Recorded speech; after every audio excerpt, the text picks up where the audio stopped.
Next week is my son's birthday, and I'd like to order a cake for 20 people, Emily said. Hearing this, I fell silent. 20 servings isn't a typical request, but she must have known I couldn't refuse. Understood, I muttered softly. Emily smirked unpleasantly, but I was determined to have the last laugh. I clenched my fists, resolute not to let her have her way. My name is Rothy. I'm a regular housewife who works part-time at a local supermarket. My only son, Nicholas, graduated from college and found a job at a nearby company. We are a happy family living together harmoniously. However, there's one unpleasant person at my part-time job, Emily. Emily's father, Christopher, is an executive at the supermarket. She transferred here from a different company about 2 years ago. Despite being a full-time employee hired mid-career, us part-timers, including me, have been here longer.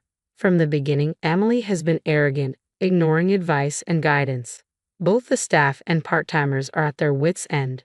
About a year ago, a part-timer named Rachel confronted her. Emily, even if your dad's an executive, you're just an employee here. We part-timers are your seniors. You should speak respectfully and listen to our advice. I thought Rachel was amazing for saying what no one else would. However, soon after, Rachel was transferred to a location too far for her to commute, forcing her to resign. Everyone thought it was Emily's doing, but nobody dared to say it out loud. Since then, no one has opposed her. The supermarket where I've worked for a long time is more than just a job. It's a cherished place where I belong. I often hang out with my part-time colleagues, and apart from Emily, we have good relationships. Then one day, as I continued to work, hoping for these happy days to last, something happened. Mom, I'm thinking of getting married, Nicholas announced. My husband Dylan and I were overjoyed. Truth be told, I always wanted a daughter to go shopping with, have tea with, and share a mother-daughter relationship.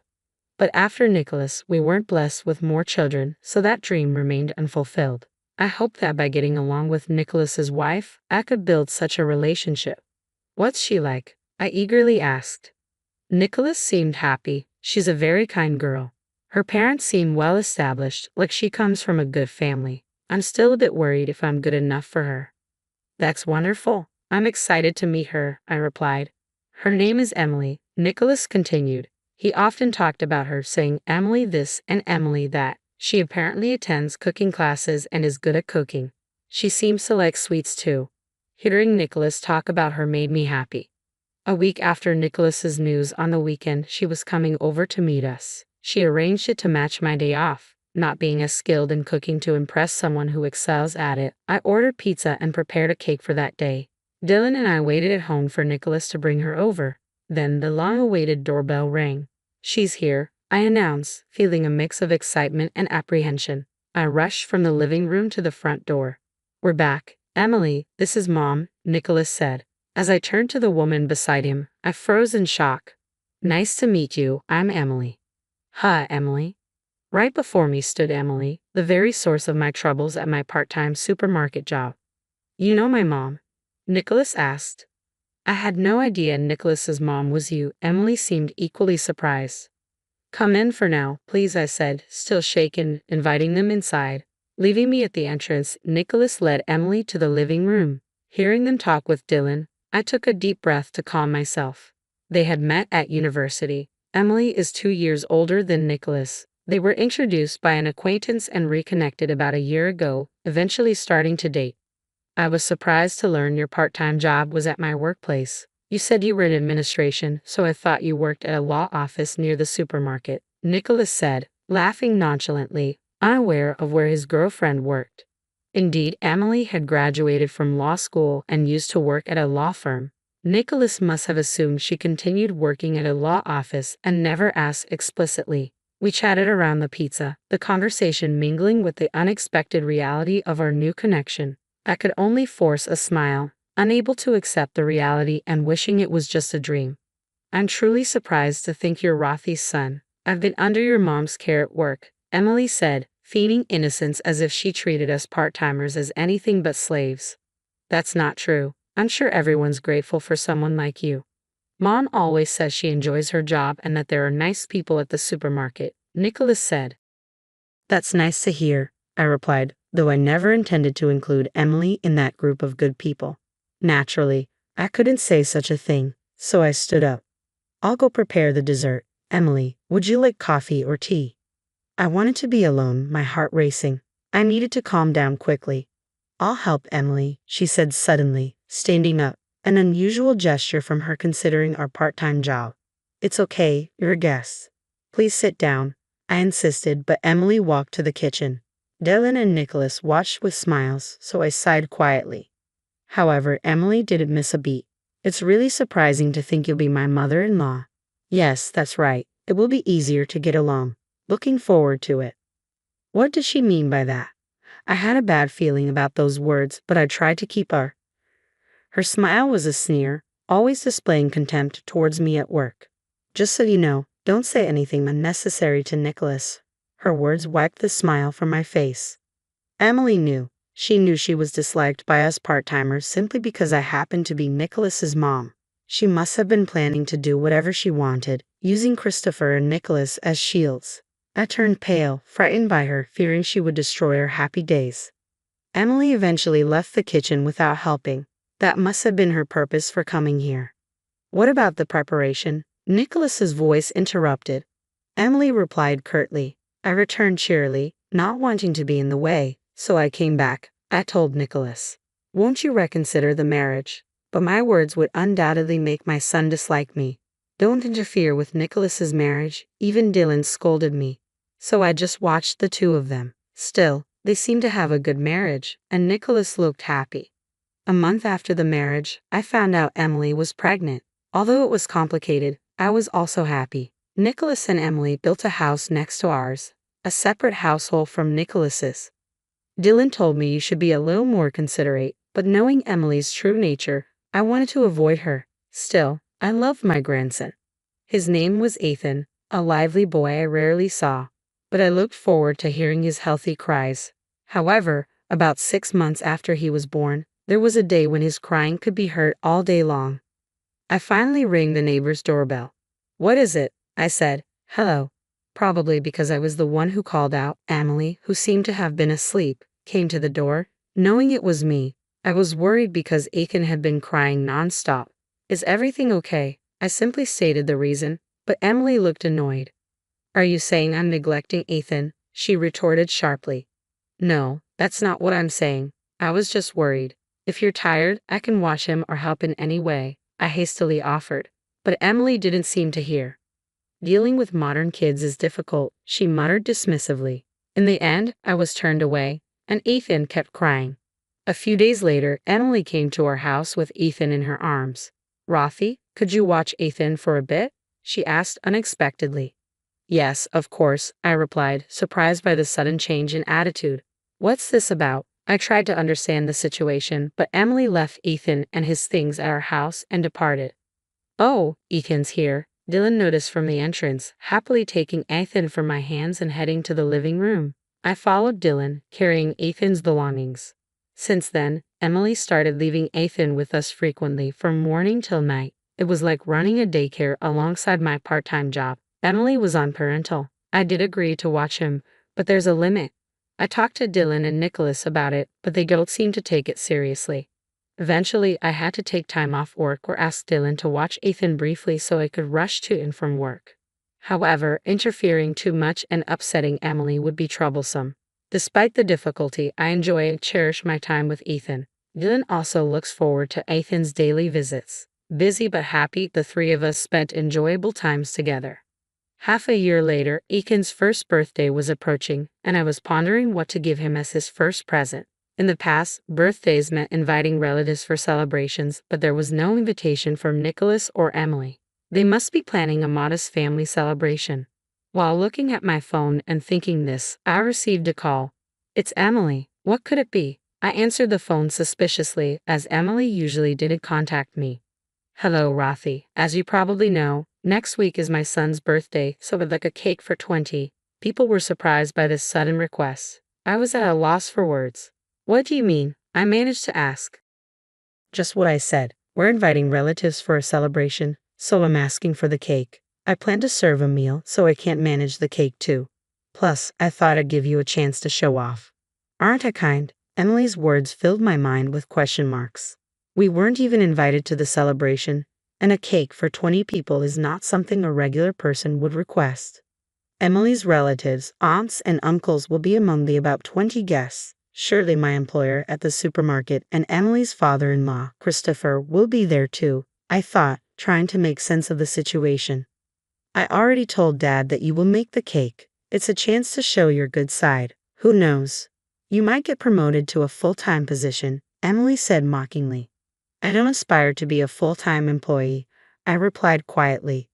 As a part-timer, I shouldn't worry so much, but I couldn't forget Rachel, who was driven to resign. I told myself I must avoid being pushed into quitting. Emily's words are like knowing I couldn't refuse, knowing she was exploiting my weakness.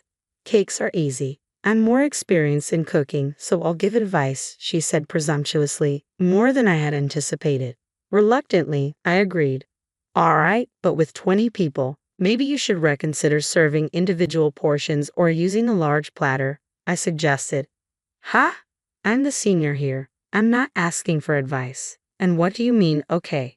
Can't you speak more respectfully? Emily retorted sharply. What kind of person is she? I held back my words, muttering quietly, understood. I could imagine Emily's smirking face on the other end of the phone, my frustration seeping through. She probably planned to ridicule me by presenting her perfect full course alongside my poor cake. But I wouldn't let that happen. I made a decision. Of course, Ethan was the star. I wanted to make his first birthday memorable, even though he wouldn't remember it. I started planning the cake design and went to a baking supply store for ingredients. Though I felt forced, I was also excited. Emily seemed annoyed by my amateur excitement. It won't amount to much. You should have asked me, the senior, for advice, she said when she came over to scoff. But I had no time for that. Later, Dylan and I were officially invited to the birthday. On the day, Dylan, with nothing else to do, left early for their house. It's too early, I said, but he was too excited. I sent him off with a smile and got up, ready to prepare. I muttered, checking the time, when the doorbell rang. Rothy, are you ready? Emily started entering without permission. She frowned upon seeing me relaxed. What, you were sitting? Where's the cake? I was about to start. Don't worry, I'll bring it on time, I assured her. It was only 8:00 a.m., 4 hours until everyone arrived, but Emily was shocked. An amateur can't make a cake for 20 people in 4 hours, she ranted. I've been preparing perfect dishes since 4:00 a.m. Don't ruin the event. Okay, I get it. It's Ethan's birthday. I wouldn't do that, I snapped back, making her frown even more. Just make sure to bring the cake by 12:00 p.m. She left, snorting. Was she bragging about finishing her part? I laughed at her frustration, doing nothing until the door closed. Then, I started. I brought the genoise from another room to the kitchen. A cake for 20 people can't be baked in a home oven, so I had borrowed a friend's oven to bake the large dough. I decorated it with prepared cream and fruits, made Ethan's favorite cars from cookie dough, and by 11:00 a.m., I was satisfied with the finished cake. I hurriedly finished and called Nicholas to safely transport the cake. I left it in a cool place and headed to the room where everyone was gathering, the largest room in Nicholas's house. They planned to eventually build a wall here to divide the room and turn it into a children's room. It was a good opportunity for such an event, as we hadn't celebrated the new house with relatives before. Ethan, unsettled by the crowd, was crying with Nicholas holding him. Everyone smiled at little Ethan's discomfort. Then Emily, with her mother-in-law Olivia's help, proudly brought in her dishes. Here's the appetizer assortment, she announced, placing small plates in front of each guest. The presentation was indeed beautiful and well-crafted. However, by the time she finished serving everyone, the first plates needed clearing. Ethan was still crying, and Emily and Olivia were busy. I stood to help, but Christopher said, "You should sit, Rothy. We're supposed to be the guests."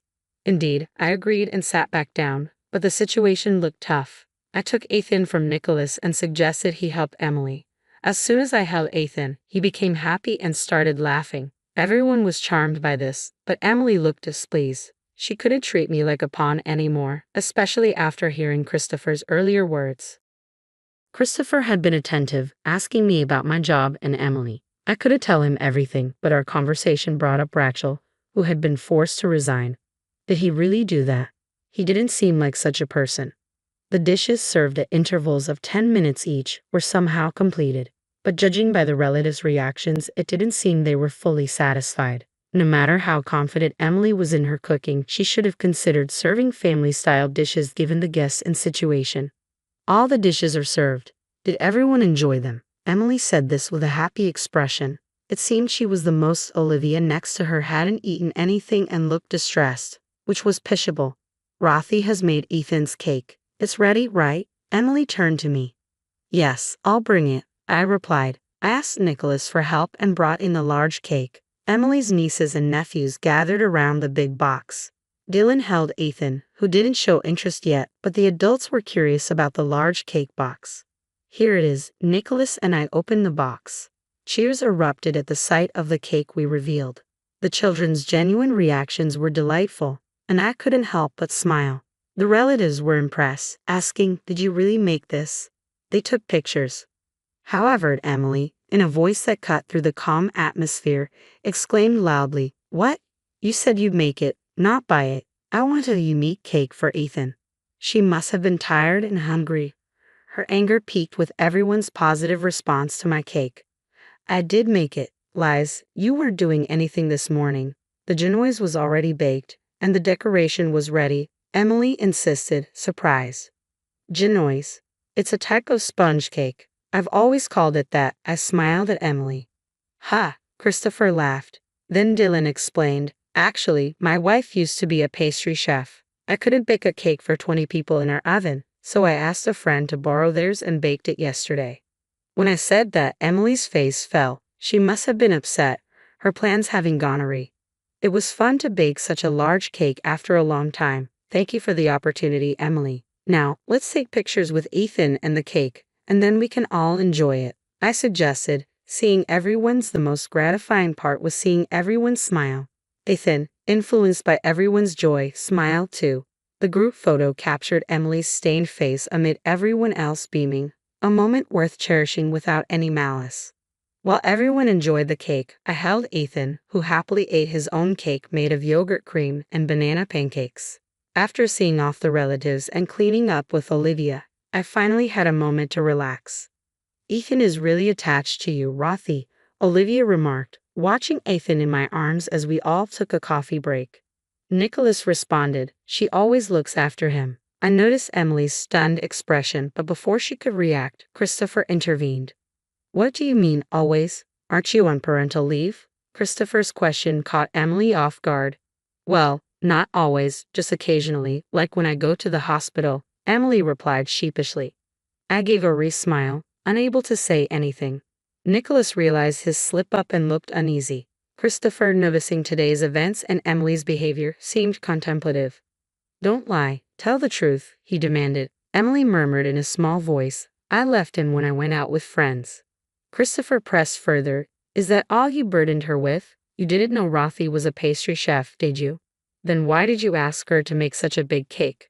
Surely you were trying to be mean to her." Emily turned red and fell silent at Christopher's words, caught off guard. Nicholas was flustered. "Apologize to Rothy," he said firmly to Emily. Tears welled up in Emily's eyes as she looked at me and murmured softly, "I'm sorry." Christopher then politely bid farewell to Dylan and me. "I'm sorry for the trouble my daughter caused," he said. "It's all right, we understand you're busy, but please come to visit sometimes," we replied, seeing off their parents-in-law. Regarding Rachel, it seemed Christopher was not involved. Emily had persuaded the manager to transfer her after I inquired about it. Learning the truth, Christopher disciplined the manager and Emily had to resign at his behest. Christopher, angry at her for disgracing him, later visited the store where I worked to apologize. He indeed seems to be a responsible person. Since then, Emily has been respectful and no longer belittles people. She seems to genuinely care for Ethan. Nicholas, unaware of her previous coldness towards me, was disillusioned after learning everything. It was the first time he scolded Emily. Emily realized her mistakes and became much more subdued, as if she had changed as a person. She probably had been acting as she pleased, misusing Christopher's influence and thinking herself important. Being reprimanded by her father and husband at her age was a humbling experience. While I inwardly chuckled at this, I felt relieved. Looking at the photo from that day, I naturally continued my part-time job. There was no longer the needless burden of unexpectedly taking care of Ethan, so it didn't cause any issues with my shifts. I've been enjoying my time as usual, going out with my part-time colleagues. Emily's attitude has changed. She no longer behaves as before and has even asked me to teach her how to bake cakes. I was genuinely happy about this. While it's not the mother-daughter relationship I had dreamed of, I hope to gradually build a good relationship with my son's wife. I want us to become a family that celebrates and watches over Aiken's growth together.